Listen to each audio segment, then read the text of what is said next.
Assalamualaikum warahmatullahi wabarakatuh. Hari ini kita sudah masuk ke topik terakhir dari pembelajaran mikrobiologi. Hari ini kita akan membahas mengenai flora normal. Ya. Jadi kita tahu bahwa di alam mikroorganisme itu tersebar luas. Dan keberadaannya di alam baik dia berada di tanah, contohnya adalah bakteri-bakteri penghasil spora, kemudian ada juga yang di air.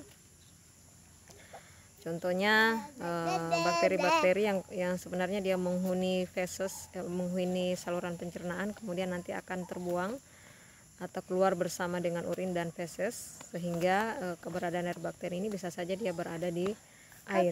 Contohnya adalah Salmonella sp dan Shigella serta Vibrio sp. Kemudian ada juga mikroba-mikroba, bakteri-bakteri yang hidupnya di udara ya. Ya, contohnya, dan keberadaannya ini dipengaruhi oleh ultraviolet, ozon, dan udara yang kering ya. Kemudian ada juga bakteri-bakteri yang berada di dalam makanan ya. Contohnya adalah pada makanan-makanan yang busuk ya, atau kemudian makanan tersebut menjadi tempat adanya bakteri-bakteri ya, atau bakteri-bakteri kemudian yang bisa menyebabkan keracunan pada makanan ya. Nah, bagaimana interaksi dari mikroba-mikroba di alam ini? Kita mengenal ada hubungan yang disebut dengan sintrofisme, ada kompetisi, ada simbiosis.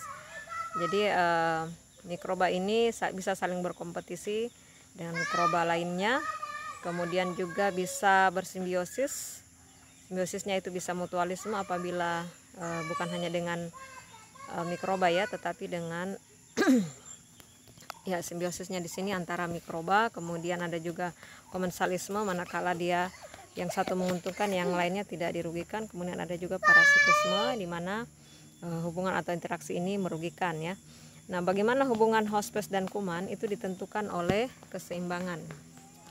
Ditentukan oleh keseimbangan antara lain virulensi kuman ya. Jadi kuman yang makin virulen itu tentu saja akan bisa menyebabkan adanya akibat dari adanya bakteri tersebut di tubuh kita ya. Berarti bisa bahwa bakteri tersebut yang menghuni tubuh kita bisa bersifat patogen. Kemudian daya tahan tubuh juga mempengaruhi bagaimana virulensi suatu kuman ya. Jadi makin kuat daya tahan tubuh kita, maka makin sistem imun kita makin kuat dalam melakukan perlawanan terhadap mikroba-mikroba yang masuk ke dalam tubuh kita, sehingga ya dampaknya kita tidak akan terlalu berat ya dalam apabila ada suatu infeksi yang disebabkan oleh bakteri atau mikroba ya. Nah, apa sih yang disebut dengan flora normal? Jadi flora normal itu adalah sekumpulan mikroorganisme yang secara alami terdapat pada tubuh manusia normal. Ya, jadi kumpulan mikroorganisme yang secara alami terdapat pada tubuh manusia normal dan sehat ya. Nah, kemudian umumnya flora normal ini adalah bakteri. Nah, jadi bakteri kemudian dapat menyebabkan penyakit apabila ditempatkan pada tempat yang tidak semestinya atau ada faktor predisposisi. Ya, misalnya tadi ya, ada bakteri-bakteri yang sebenarnya dia itu adalah secara alami ada di sistem pencernaan kita, tetapi apabila dia sudah berada di bukan habitatnya yang sebenarnya di sistem pencernaan, ketika dia berpindah ke urin misalnya, maka flora normal tersebut ternyata dapat menyebabkan suatu penyakit. Sebentar kita lihat contohnya ya. Nah, flora normal ini dapat menimbulkan penyakit pada kondisi tertentu. Nah, contohnya Streptococcus viridans yang bisa menyebabkan subakut bakterial endokarditis ya. Atau kemudian bakteroides yang normal yang terdapat di kolon ya, yang sebenarnya dia adalah flora normal pada usus, tetapi kemudian dapat menyebabkan peritonitis yang mengikuti suatu trauma. Nah, bagaimana asal mula mikrobiota manusia? Jadi asal mula dari mikrobiota manusia ini, sampai waktu yang akan dilahirkan janin ini tidak mengandung mikroorganisme. Janin manusia akan mula-mula memperoleh mikroorganisme ketika lewat sepanjang saluran lahir. Nah, di sini mulanya bagaimana janin itu bisa berkontak dengan, atau ada bersentuhan dengan adanya suatu mikroba ya, melalui saluran lahir, melalui kontak permukaan, penelanan ataupun penghisapan. Nah, setiap bagian tubuh manusia itu dengan kondisi lingkungan yang khusus dihuni oleh berbagai macam mikroorganisme tertentu. Berdasarkan bentuk dan sifat kehadirannya, maka dapat digolongkan menjadi dua jenis ya. Flora normal itu ada mikroorganisme tetap atau normal atau disebut dengan resident flora atau indigenous, yaitu mikroorganisme tertentu yang biasanya ditemukan pada bagian tubuh tertentu dan pada usia tertentu. Jadi dia ditemukan pada khusus pada bagian tertentu. Keberadaannya selalu tetap, namun jika ada perubahan ia akan kembali seperti semula. Nah, ini adalah disebut dengan organisme komensal. Ada yang bersifat juga mutualisme, yaitu dia mendapatkan makanan dari sekresi dan produk-produk buangan tubuh manusia, dan tubuh memperoleh vitamin atau zat hasil sintesis dari flora normal. Nah, kemudian ada juga yang disebut dengan mikroorganisme sementara atau transient flora, yaitu mikroorganisme non patogen atau potensial patogen yang berada di kulit dan selaput lendir mukosa selama kurun waktu beberapa jam, beberapa hari atau beberapa minggu. Nah, keberadaan mikroorganisme ini ada secara tiba-tiba atau tidak tetap dan dapat disebabkan oleh pengaruh lingkungan, namun tidak menimbulkan suatu penyakit. Ya. Kemudian flora sementara ini biasanya sedikit. Jika flora residen berubah, maka mikroba ini akan melakukan kolonisasi, berbiak dan menimbulkan suatu penyakit ya. Flora yang menetap disebut dengan lendir dan kulit. Flora yang menetap di selaput lendir ya. Jadi ada flora yang juga menetap di selaput lendir kita dan kulit. Nah, ini ternyata dapat mencegah kolonisasi oleh bakteri patogen. Jadi keberadaannya sebenarnya menguntungkan ya.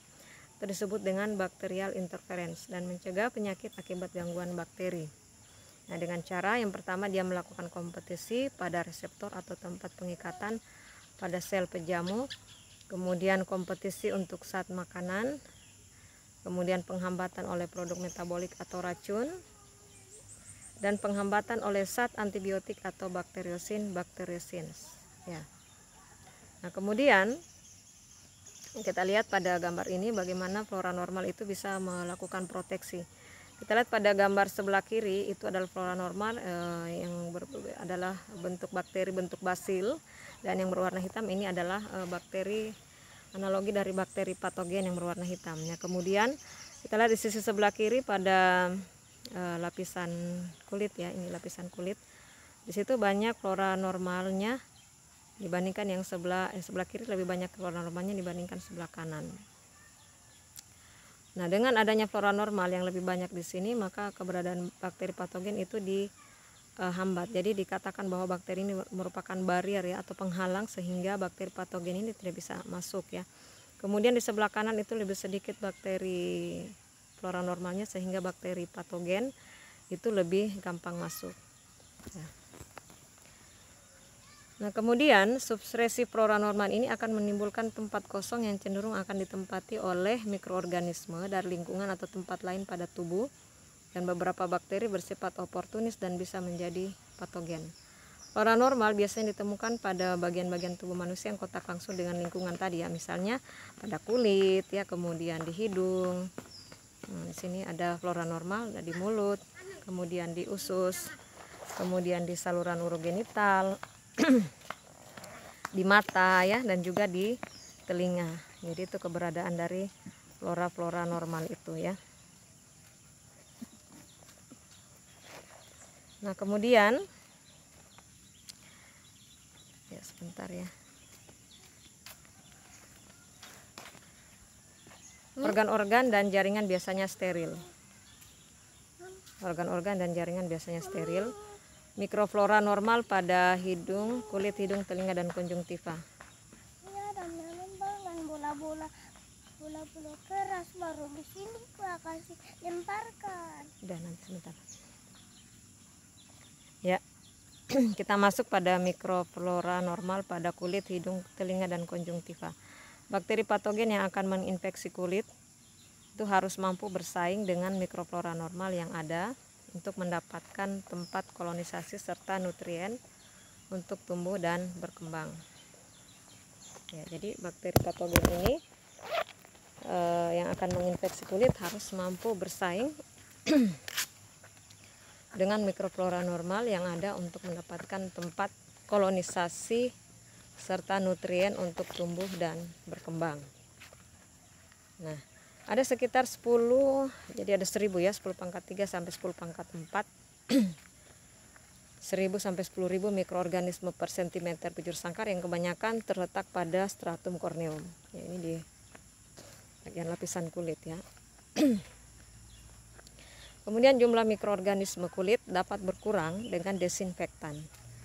Namun flora secara cepat muncul kembali dari kelenjar, sebasea dan keringat. Ya, jadi jumlah flora normal ini, mikroorganisme kulit ini dapat berkurang dengan desinfektan, yang berarti bahwa keberadaan desinfektan